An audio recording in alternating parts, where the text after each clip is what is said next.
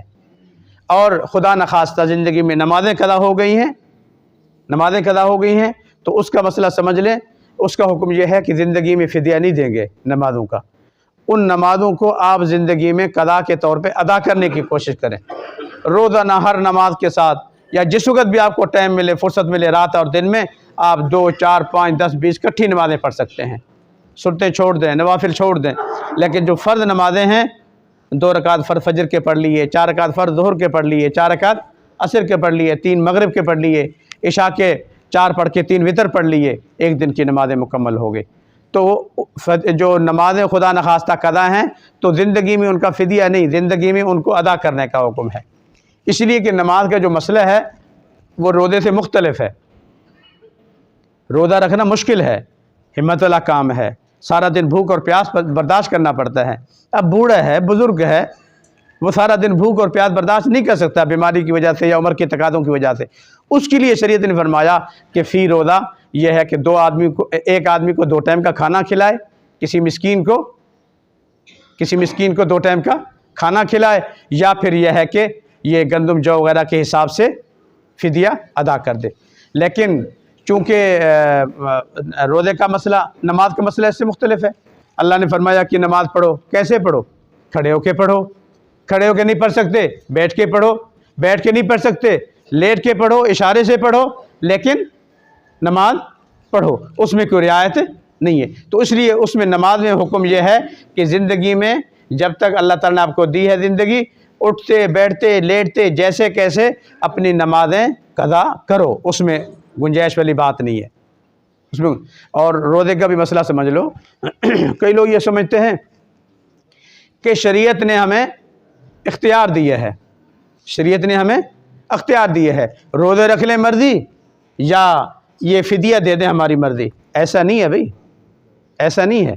قرآن پاک میں واضح طور پہ اللہ نے ارشاد فرمایا فَمَنْ كَانَ مِنْكُمْ مَرِيضًا أَوْ عَلَىٰ سَفَرٍ فَعِدَّةٌ مِّنْ أَيَّامٍ أُخَرَ،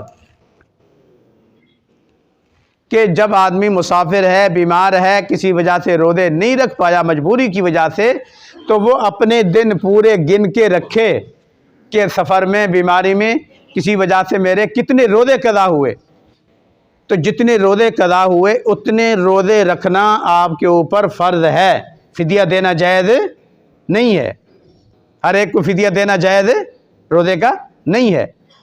روزے کا فدیہ اس کے اوپر ہے کہ جو بوڑھا بزرگ آج بھی اس نے روزے نہیں رکھے کمزوری بیماری کی وجہ سے، اور بظاہر جو ہے اسباب کے درجے میں آئندہ بھی اس کے لیے روزے رکھنے مشکل ہے، بظاہر ممکن نہیں ہے، بڑھاپا اتنا زیادہ ہے، اس کے لیے ہے کہ پھر وہ فدیہ ادا کر، فدیہ ادا کر۔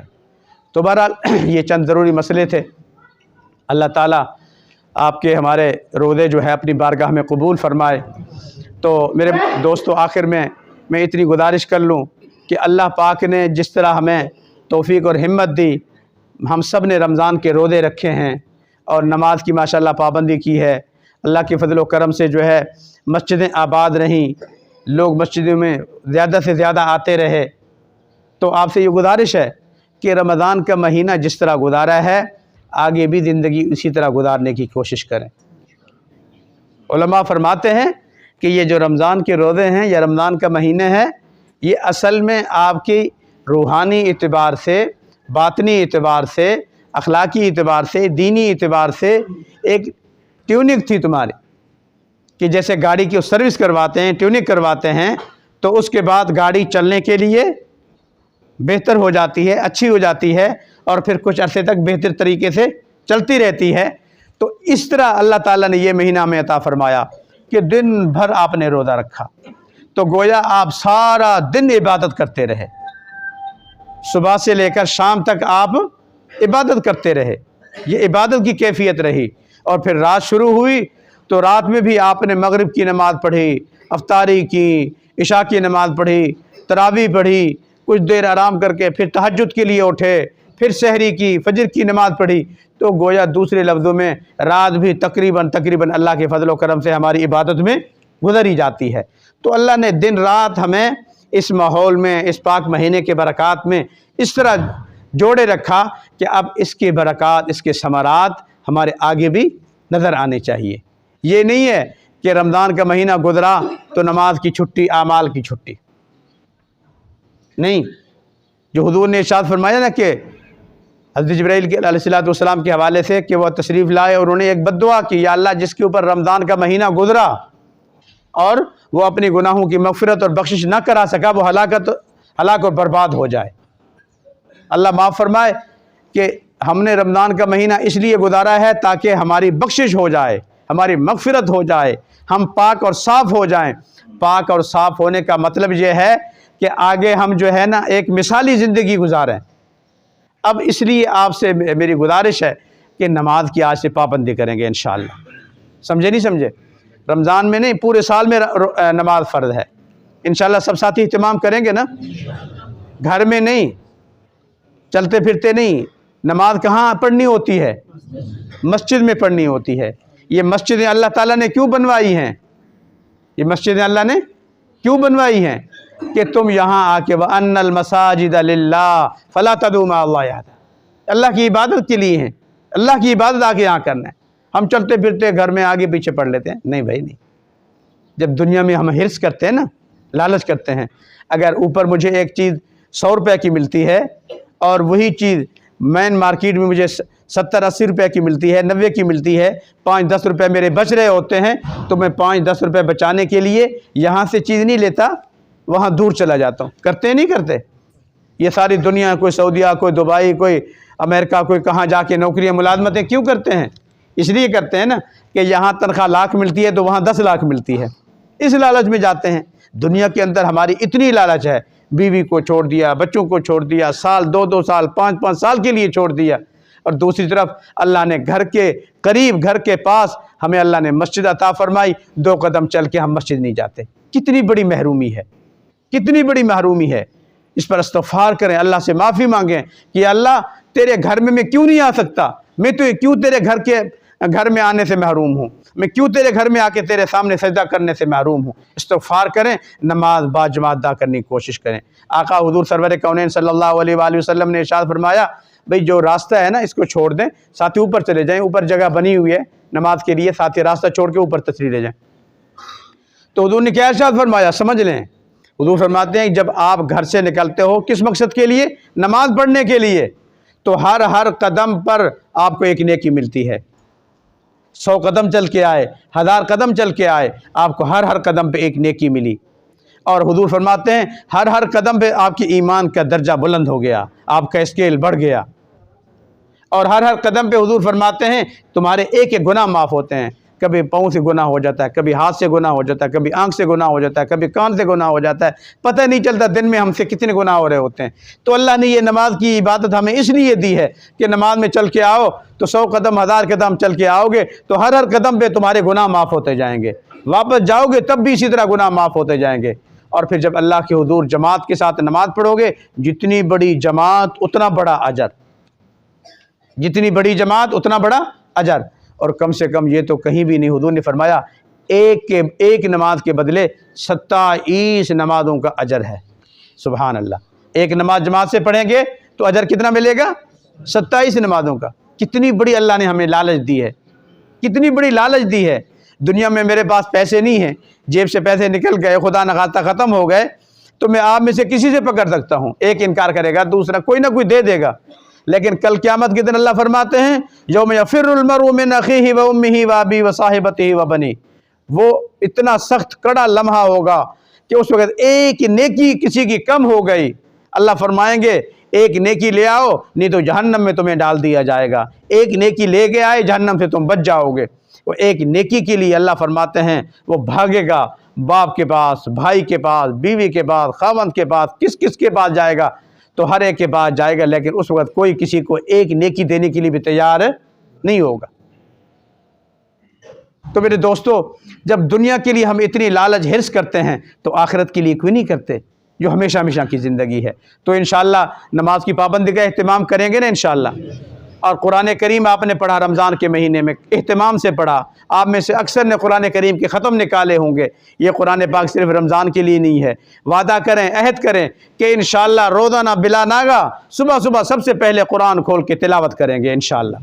آدھا سپارہ کریں، آدھا پاؤ کریں، سپارہ پڑھیں، جتنی بھی ہو سکے، لیکن روزانہ انشاءاللہ الذی قرآن پاک کی تلاوت کریں گے اور اللہ کا ذکر کریں۔ سبحان اللہ و بحمدہ سبحان اللہ العظیم، سبحان اللہ والحمدللہ ولا الہ الا اللہ، اللہ اکبر۔ ایک دفعہ کہو گے سبحان اللہ، ایک دفعہ کہو گے الحمدللہ، جنت میں درخت لگتے جائیں گے، جنت کا باغ آپ کا لگتا جائے گا۔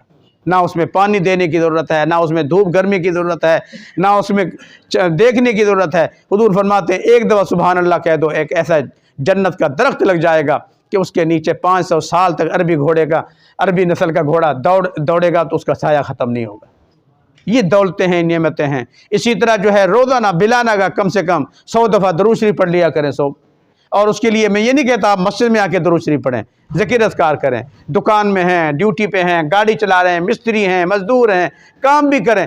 زبان تو کام نہیں کرتی نا آپ کا، قلم لکھتا ہے، قلم سے چیزیں دیتے لیتے ہو، ہاں؟